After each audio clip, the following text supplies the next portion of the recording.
ধ্বংসস্তূপত পৰিণত ৰহাৰ একমাত্ৰ শিশু উদ্যানখন 2010 চনতেই অনুসূচিত জাতি জনজাতি উন্নয়নৰ পুঁজিৰ ধনেৰে সামাজিক বনানীকৰণ বিভাগৰ নগাঁও সংমণ্ডলৰ অধীনত নিৰ্মাণ কৰা হৈছিল শিশু উদ্যানখন শিশুৰ শাৰীৰিক মানসিক উৎকৰ্ষ সাধনৰ উদ্দেশ্যে নিৰ্মাণ কৰা উদ্যানখনৰ বৰ্তমান অৱস্থা তথৈবচ হাবি জংঘলে আৱৰি ধৰিছে উদ্যানখন শিশুসকলৰ খেলা ধুলাৰ বাবে যিসমূহ সামগ্ৰী আছিল সেয়াও বৰ্তমান উবলি গৈছে উদ্যানখনৰ তিনিখনকৈ গেটত ওলমি আছে তিনিটাকৈ তলা শিশু উদ্যানখন পুনৰ উপযোগী কৰি তুলিবলৈ বিভাগীয় কৰ্তৃপক্ষক আহ্বান জনাইছে স্থানীয় ৰাইজে আৰু এই সন্দৰ্ভত আমাক কিছু পৰিৱেশ দেখুৱাব আমাৰ সাংবাদিক অসীম চেত্ৰীয়ে 2010 চনতে নিৰ্মাণ হোৱা ৰহাৰ একমাত্ৰ শিশু উদ্যানখনৰ অৱস্থা এতিয়া তেনেই শোচনীয়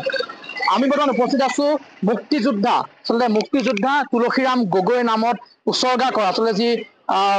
উমলা বন বা শিশু উদ্যান আচলতে 2010 চনত নিৰ্মাণ কৰা এই শিশু উদ্যানখনৰ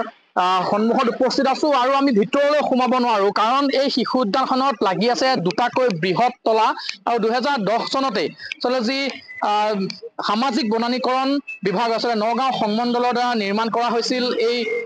উদ্যানখন অসম পৰিৱেশ ও বন পৰ্যটন আদি বিভাগৰ মন্ত্ৰী আছিল সেই সময়ত ৰকিবুল হুছেইন আৰু তেওঁ অনুসূচিত জাতি জনজাতি উন্নয়ন পুঁজিৰ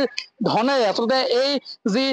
উমলা বন বা শিশু উদ্যান এই শিশু উদ্যানখন নিৰ্মাণ কৰিছিল কিন্তু বৰ্তমান সময়ত এই শিশু উদ্যানখনৰ অৱস্থা তেনেই শোচনীয় হৈ পৰিছে ইয়াৰ ভিতৰত যিসমূহ আচলতে শিশুসকলে খেলিবৰ বাবে যিসমূহ আচলতে প্ৰসাধন আছিল সকলো এতিয়া বৰ্তমান জহি হৈ গৈছে আৰু বৰ্তমান সময়ত দেখিবলৈ পোৱা গৈছে যে দুটাকৈ তলা এই গেটত লাগি আছে আৰু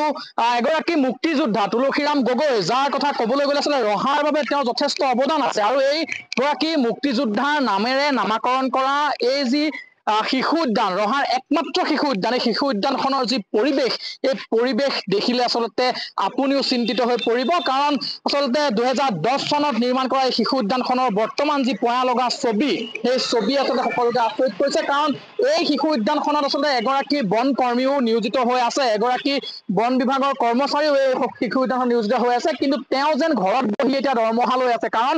হাবি বননিৰে ভৰি পৰিছে এই উদ্যান কুচি এতিয়া বৰ্তমান দেখিবলৈ পোৱা গৈছে যে হাবি জংঘলেৰে আচলতে ভৰি পৰিছে আমাৰ সৈতে উপস্থিত আছে ৰহাৰ কেইবাগৰাকীও লোক আছে আমি তেওঁলোকৰ সৈতে কথা পাতিবলৈ চেষ্টা কৰিম এখন শিশু উদ্যান 2010 চনত নিৰ্মাণ কৰা হৈছিল যি সামাজিক বনানীকৰণ বিভাগৰ তৰফৰ পৰা নগাঁও সংমণ্ডলৰ আৰু বৰ্তমান সময়ত 2010 চনত নিৰ্মাণ কৰা এই শিশু উদ্যানখন এতিয়া হাবি জংঘলে পৰিপূৰ্ণ লগতে যিসমূহ প্ৰসাধন আছিলে খেলাৰ বাবে শিশুসকলে সেইবোৰ জহি গৈছে কোনো ধৰণৰ গুৰুত্ব নাই আৰু যিগৰাকী বন কৰ্মী ইয়াত নিয়োজিত হৈ আছিলে তেখেতেও ঘৰত বহি এতিয়া দৰমহা লোৱাৰ দৰে এক পৰিৱেশৰ সৃষ্টি হৈছে কি ক'ব হয় আচলতে যিগৰাকী স্বনামধন্য ব্যক্তি মুক্তিযোদ্ধা তুলসীৰাম গগৈ তেখেতৰ স্মৃতি যুগমীয়া কৰিবৰ কাৰণে ৰহাৰ মাজমজিয়াত এইখন উমলা বন 2010 চনতে অসম বন বিভাগৰ সামাজিক বননীকৰণৰ বিভাগৰ জৰিয়তে নিৰ্মাণ কৰিছিলে কিন্তু আজি অৱস্থা একেবাৰে তথৈবচ আজি আপোনালোকে নিশ্চয় প্ৰত্যক্ষ কৰিছে ইয়াত বিভিন্ন ধৰণৰ বনৰীয়া চৰাই ভাটৌ কুপতি শালিকাকে আদি কৰি বিভিন্ন ধৰণৰ প্ৰজাতিৰ চৰাই ইয়াত আজি আহি মানে বাস কৰিছে আৰু এইবিলাক আমাৰ শিশুসকলৰ কল্পনা শক্তি বৃদ্ধিৰ এটা ডাঙৰ এটা উপাদান আৰু এই ক্ষেত্ৰত আজি উমলা বনখনৰ আপোনালোকে প্ৰত্যক্ষ কৰিছে যে ভিতৰৰ ফালে এটা ডাঙৰ তলা আৰু বাহিৰৰ ফালে এটা ডাঙৰ তলা লগাই থৈছে গোটেই ঘাঁহ বনেৰে আৱৰি থৈছে গোটেই আচবাববিলাক নষ্ট হৈ গৈছে আৰু আমি জানিব পৰা মতে ইয়াত এজন বিষয়াও বন বিভাগৰ বিষয়া ইয়াত নিয়োগ হৈ আছে কিন্তু সেই বিষয়াগৰাকীক আমি আচলতে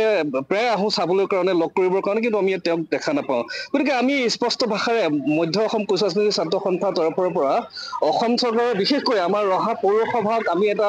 দাবী জনাব বিচাৰিছোঁ যে এই যিখন উমলা বন সেই স্বনামধন্য মুক্তিযোদ্ধা তুলসীৰাম গগৈ স্মৃতি যুগমীয়া কৰিবৰ কাৰণে যিখন উমলা বন ইয়াতে 2010 চনতে নিৰ্মাণ কৰিছিলে এই উমলা বনখন তেওঁলোকৰ পৌৰসভাৰ অধীনলৈ আনি পুনৰ কাৰ্যক্ষম কৰি তোলক যাতে শিশুসকলে ইয়াত আহি তেওঁলোকৰ মনৰ আনন্দ প্ৰকাশ কৰি তেওঁলোকৰ বৌদ্ধিক আৰু শাৰীৰিক বিকাশৰ কাৰণে সহায় হয় অসীম চেত্ৰী আপোনাক এই মুহূৰ্তত আমি ধন্যবাদ জ্ঞাপন কৰিছোঁ